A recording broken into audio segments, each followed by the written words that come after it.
Bonjour les amateurs de voitures. La fin de l'année est sur nous. Aujourd'hui, on est sur ma montre, on dit le 22. Alors, on fait notre année. Ça n'inclura pas le véhicule qu'on conduit en ce moment. On est toujours 2-3 semaines en retard au niveau du moment qu'on fait l'essai routier, au moment qu'on fait que je fais la publication du vidéo. Alors, à ce moment-là, on va faire notre top 5. Fait que dans le fond, ce que vous pouvez faire, c'est, si vous voulez vraiment absolument savoir c'était quoi nos choix disponibles, c'est entre le dernier top 5 et quand ce top 5-là, il termine. Alright? Fait que essentiellement, c'est ça. C'est de même à toutes les années. Quelques nouvelles sur la chaîne. Je vais commencer à voir, peut-être il va y avoir un upgrade en son. On va changer l'équipement pour enregistrer le son. On fait des petits upgrades à chaque année, chaque 2 ans. On fait des petits upgrades pour rester pertinent. C'est encore une fois, pour moi, c'est un sideline. Ross, c'est le professionnel. C'est lui qui a les voitures. Moi, j'ai la chaîne. Puis il vient, on se rencontre à Montréal, puis on fait des essais routiers. Et puis c'est une belle affaire qu'on a depuis maintenant 10 ans. Puis on a bien du fun à faire ça. Et puis, gars, voilà nos top 5. On va commencer avec Ross. Peut-être si tu as 2-3 mots aussi à dire, tu peux les dire, mais c'est toi qui commences. Bien, évidemment, comme tu en faisais mention, les top 5 que j'ai choisis vont du dernier top 5 2024 jusqu'à la semaine dernière, lorsqu'on a fait l'essai de la Mazda 3 hatchback 2025. Ce qui fait qu'il y avait quand même beaucoup de voitures qu'on a essayées en 2025, des modèles pertinents. Ce qui fait que le marché bouge, l'électrification. Lorsqu'on était durant la période de la COVID, les voitures électriques avaient une grosse mention. Là, on dirait que le marché se ressaisit, se rebalance. Et puis, ça paraît un peu là, dans notre évaluation ou notre choix des top 5 pour cette année. Fait que moi, je suis en 5e position. Mon top 5 est la Kia K4 EX 2025 qu'on a essayé ensemble là, en début d'année 2025. Trouvé que pour le prix demandé, c'était une petite voiture que, évidemment, il faut qu'on aime la silhouette extérieure, le design, etc. Les Coréens sont toujours un peu plus... sont plus flyés, ils ont un peu plus d'audace sur les designs. Les Japonais sont plus conservateurs de ce côté-là. Ce qui fait que la K4, moi, j'ai trouvé comme équipement à bord, le prix demandé, c'était quand même un véhicule d'entrée de gamme là, en bas de 30 000 $. C'est quand même assez rare là, de nos jours au Canada avec les dernières années d'inflation. Mon numéro 4, j'ai pensé à la Honda Civic Sport Touring Hybrid qu'on a essayé. On avait la version berline. Il y a la version hatchback qu'on essaiera un peu plus tard dans l'année 2026. Mais berline qui m'a impressionné. Je veux dire, on a l'économie de carburant, on a le couple à bas régime, véhicule, là, qualité technique, là, fiabilité, consommation raisonnable de carburant. À part qu'elle n'est peut-être pas la meilleure pour les capacités hivernales, mais pour 8 à 9 mois par année, c'est le char incroyable. Là, fait que fiabilité, belle technologie, puis je pense que c'est la meilleure transition à 5,5 litres au 100 en moyenne, ou 5 litres. C'est très, très bon avec une fiabilité assez béton. Numéro 3, le Toyota Tacoma 4x4 double cab, transition manuelle 6 vitesses 2025. Moi, c'est un petit camion intermédiaire, camion léger dans le segment des intermédiaires qui m'a impressionné. On avait le modèle d'entrée de gamme à 51 000 $. Puis c'est ça que je veux, parce que c'est ça que le monde a plus le moyen de s'acheter. C'est sûr, les versions Trail Hunter qui étaient disponibles sur la flotte, mais à près de 90 000 $, là, c'est vraiment quasiment un choix d'exception parce que c'est pas donné à toutes les bourses. Mon numéro 2, constructeur japonais, assez conservateur dans ses technologies, mais qui offre quand même une traction intégrale béton. J'ai pensé au Subaru Forester e-Boxer hybride première 2025. Véhicule que, disons, Subaru a gardé la motorisation transmission propre à eux et ont emprunté la technologie hybride de Toyota. Ce qui fait que je trouvais que c'était un bon mix. On sauvait un bon 2 litres au 100 en termes de consommation de carburant parce que les moteurs Boxer chez Subaru ne sont pas les plus économiques en carburant. Puis avec l'ajout de l'hybridation, ben, je trouve que ce petit côté négatif chez Subaru, ils ont une super bonne traction intégrale, ils ont quand même une ergonomie intérieure, la visibilité qui est au rendez-vous, véhicule sécuritaire en cas d'accident. Par contre, la consommation par rapport à ses rivales, ben, ça tirait un peu de la patte. Fait que ça, c'était mon numéro 2. Puis mon numéro 1, ben moi, j'ai bien apprécié le Mazda CX-50 Hybrid GT 2025. Dans ce cas-là, Mazda a travaillé complètement différent, a travaillé d'une façon un peu différente de Subaru. C'est qu'ils ont emprunté complètement le groupe moteur-propulseur du Toyota RAV4 hybride.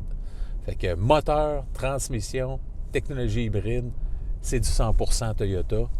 Et dans un environnement, dans une carrosserie, dans une ergonomie intérieure à la Mazda, je trouvais que c'était quasiment le meilleur des deux mondes. On avait technologie hybride éprouvée chez Toyota avec une finition intérieure nettement rehaussée par rapport au RAV4, une tenue de route plus sportive. Moi, j'ai trouvé que l'ensemble là, c'était très à mon goût, là, personnellement. Fait que voici, ça c'est mes top 5 2025. Et toi, quels sont tes top 5, mon cher Chris? On va te dire ça dans un instant. OK. Fait qu'on va commencer avec... C'est pas dans un ordre particulier. Puis je vais vous donner un petit raisonnement. Il y a un peu de personnel, puis il y a beaucoup de professionnels dans mes choix. Puis je vais t'expliquer pourquoi. Je l'ai approché un peu différemment de toi. Une autre bonne façon de faire. Oh oui. Le Honda HR-V, pour moi, à cause que les prix de ses rivaux au cours des années ont monté, les taux d'intérêt pour les fins d'année modèles ont été plus raisonnables. Les prix d'Honda n'ont pas trop monté. Ils ont rehaussé l'offre en augmentant l'équipement standard. Bien, au niveau logique, si on veut acheter quelque chose sur un budget qui va faire la job, puis on fait peut-être moins de 25 000 km par année parce qu'il n'y a pas d'hybridation au niveau de l'économie d'essence, ça peut être problématique pour quelqu'un qui fait 30-35 000 km par année. Mais néanmoins, on dirait que le véhicule a tout pour la catégorie et le fait de façon plus compétent que tous. Ce que je veux dire, c'est on a de l'espace, on a de la fiabilité, c'est très pratique, c'est très bien pensé, on a une bonne visibilité, c'est facile à conduire, les interfaces Honda sont très, très, très faciles. Alors, je pense que si, mettons, quelqu'un viendra me recommander, dit Christopher, j'ai besoin d'un petit VUS qui fait tout, puis que je veux plus y penser, pour moi, c'est le HR-V.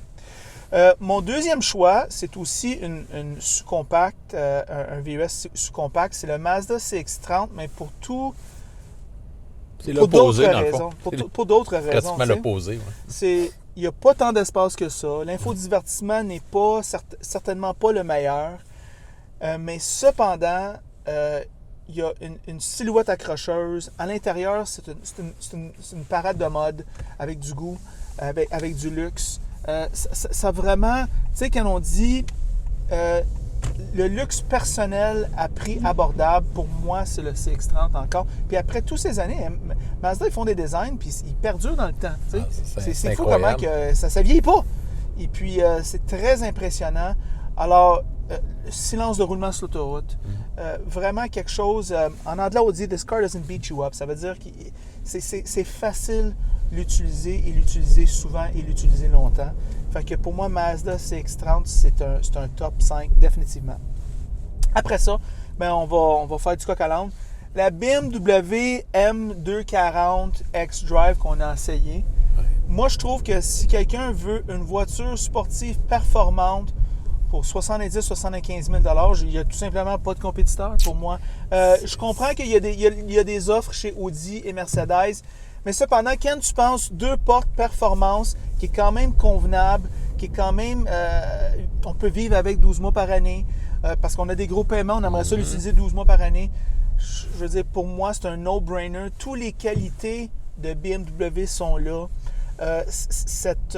Ce sentiment allemand, no fuss, all business, tu le ressens quand tu es dans une BM. Puis je trouve que c'est vraiment les meilleures qualités de BMW dans leur modèle plus bas de gamme. Ouais. Tu sais, veux dire, c'est quand même pété. Puis je trouve qu'ils ont gardé une ligne. En ce moment, ils sont au niveau design. Je trouve que la ligne de cette M240-là a gardé un peu ce qu'on était habitué de voir début 2000. Oui, avec l'héritage. L'héritage un peu plus conservateur. On a moins sacrifié la nouvelle silhouette là, de chez BMW, qui plaît ou qui plaît pas selon votre goût. Mais moi, dans cette M240-là, j'ai apprécié fortement. Mais Ross, je vais amplifier ta remarque. À part la série 3, y a-tu une BMW qui est sortie dans les derniers 5 ans qui fait l'unanimité? Je ne pense pas. Non, ça c'est sûr. Au niveau du style extérieur, moi je suis pas là, je suis pas avec eux, mais cependant, pour ce véhicule-là, comme tu dis très bien, ben si tu l'as dit, c'est parfait. Mon autre choix, puis celui-là, ça m'a surpris quand je l'ai choisi, et encore une fois, on est dans les sous-compacts VUS. Je ne sais pas pourquoi que je stick sur cette catégorie-là. Peut-être parce que je n'y ai pas donné assez de crédit. Puis c'est quand même... Moi, quand j'entends les gens parler d'un véhicule qu'ils voudraient acheter, on me parle souvent des sous-compacts. VUS, je veux dire, des multisegments sous-compacts. Tout le monde me parle juste de ça. C'est le Nissan Kicks. Je vais vous expliquer pourquoi. Les prix de Nissan, ils ont resté quand même bas. Les Québécois, moi-même inclus, achètent beaucoup les modèles de base. Le prix du modèle de base de celui-là est très bas. Il y a énormément d'espace. Les bancs sont dans un confort au-delà de la moyenne. Le niveau de confort est vraiment au-delà de la moyenne.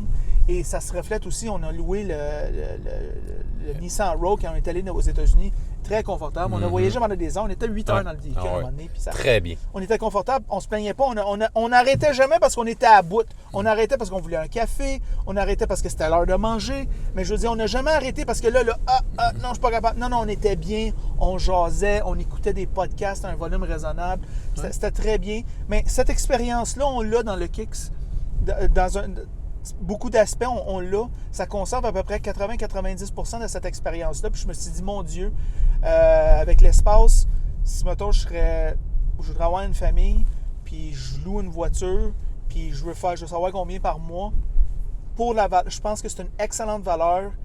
Puis c'est peut-être contre-intuitif parce que Nissan, on a l'impression qu'ils sont sur le déclin. Puis je te dirais peut-être, tu as fait la remarque hors caméra, à part du Rogue puis du Kick, cette compagnie-là, elle n'existe plus. Mais ces deux modèles-là sont très forts. Pour le marché québécois, en tout cas. Oui, ils sont très forts. Ouais. Ils sont très, très forts. Ouais. Ils sont tellement forts que Mitsubishi ont copié. C'est essentiellement leur meilleur produit, c'est une copie d'un produit Nissan. Fait que je voulais donner à Nissan un crédit pour leur excellent produit. Je pourrais conduire ça tous les jours et être très heureux. Puis le Nissan Kicks, ben c'est ça. Si vous allez dans le modèle haut de gamme, là, il y a plus de concurrence, mais dans les modèles d'entrée de gamme, Nissan est quand même très concurrentiel. Puis je pense que c'est là que c'est ça. L'aubaine là, se situe dans les modèles d'entrée et de moyenne gamme là, pour ce qui est de votre porte-monnaie. L'autre voiture que j'ai fait, Ross, mais je sais que ça fait papy, mais Colin, j'ai eu 50 ans cette année, puis je vais l'assumer. La Camry. La Toyota Camry 2025. Tu sais, j'arrête pas de parler de comment que les Japonais, plus particulièrement Honda, Toyota, et de façon, on les voit venir, Mazda, c'est eux autres, ils font un produit, après ça, ils l'améliorent. Après ça, ils font un produit, ils l'améliorent, puis après ça, ils... Tout le temps raffiné, tout le temps plus raffiné. On change ci, ça marche pas, on change ça. Ils repartent pas de zéro à chaque fois. C'est... Chez Toyota, on a une Corolla, on a un RAV4, on a une Camry. On ne s'invente pas des nouveaux modèles à tous les ans là, pour essayer de faire oublier nos gaffes. Non, on améliore le produit. Fait que qu'est-ce que Toyota a fait? Bien, moi, je ne peux pas penser à quelque chose qui est mieux adapté que le marché québécois. Le marché québécois, c'est quoi? C'est des prix d'essence le plus haut. Oui. C'est le coût de la vie qui coûte un prix de fou. C'est les taxes. Fait que là, à ce moment-là, ben, on veut quelque chose qui va durer longtemps puis qui va pas coûter cher d'essence. Ben, et puis qui va bien aller en hiver. Ouais, Parce qu'il y a des hivers. Ouais. Puis les Québécois font un bandage extrême sur le Montazus de 4 roues motrices. Mais qu'est-ce que Toyota a fait? Ils ont mis une voiture, ils ont rehaussé l'intérieur, ils ont mis le 4 roues motrices, ils ont mis du confort, ils ont rehaussé le confort. C'est maintenant beaucoup moins bruyant sur l'autoroute que qu'est-ce que c'était. C'est pas écœurant, mais c'est encore très bon. La fiabilité est écœurante, la puissance du moteur est en hausse. Le véhicule fait tout. Puis, comme tu t'en faisais la remarque avec la Camry, ben, on a le groupe motopropulseur d'un Toyota RAV4 hybride, grosso modo. Par contre, ben, elle n'est pas aussi recherchée par les voleurs qu'un Toyota RAV4. Bon point. Fait Bon que point. ça, c'est quand même quelque chose, quand même, pour au niveau assurance, ça va être moins exigeant ou moins coûteux de ce côté-là. Et puis, Ross, il faut le dire qu'ici, sur la chaîne, moi, je sais que moi, j'ai été très clair depuis au moins 5-6 ans. J'ai pas embarqué dans cette tendance chez certains chroniqueurs que tout le monde fallait qu'il achète des véhicules électriques parce que sinon, vous êtes cave. Tu sais, c'est un peu ça entre les lignes. Très tendance. Ouais. Très... On regarde les gens de haut. Moi, je sais, puis je pense que tu as embarqué aussi éventuellement, que je trouvais que ce qu'on avait les moyens pour, c'est aller à l'hybride. Oui. C'est vrai que c'est plus cher. C'est vrai qu'on ne rentrera pas nécessairement dans notre argent très vite, mais c'est le cas avec tous les produits qui réduisent l'économie d'essence. Ils coûtent tellement plus cher, la technologie elle coûte tellement cher. Mais cependant, c'était une marche accessible pour moi. Oui. Alors, Ross, c'est le top 5. Est-ce que tu as quelque chose à rajouter? Bien, juste pour vous dire que pour les mois à venir, pour 2026, bon, on a de très beaux modèles qui s'en viennent pour la chaîne. Évidemment, il y a de plus en plus de concurrence, de plus en plus d'influenceurs, de chroniqueurs, ce qui fait que, disons, pour vous trouver des essais routiers là, pertinents, c'est quand même un travail quand même assez acharné. Mais on sera là en 2026 pour vous présenter de belles nouveautés. Non, on souhaite la bienvenue aux nouveaux venus qui font des essais routiers des chaînes YouTube. C'est pas... nous autres, on voit ça comme des compétiteurs, mais on voit ça aussi comme des gens qui rehaussent l'offre sur YouTube. Et puis, moi, je sais que quand je veux magasiner un char, je peux pas voir assez de vidéos à propos du char que je magasine. Alors, le plus de chroniqueurs québécois qui se mettent sur YouTube, ben moi, je trouve que c'est juste meilleur pour l'industrie de la voiture. La concurrence a toujours son bon. Oui, alors, c'est ça nos pensées de 2025 puis les voitures qu'on a essayées. En passant, si vous aimez la vidéo, aimez-le. Si vous ne l'aimez pas, aimez-le pas. Et si vous l'aimez beaucoup, mais franchement, abonnez-vous à la chaîne. Et c'est tout.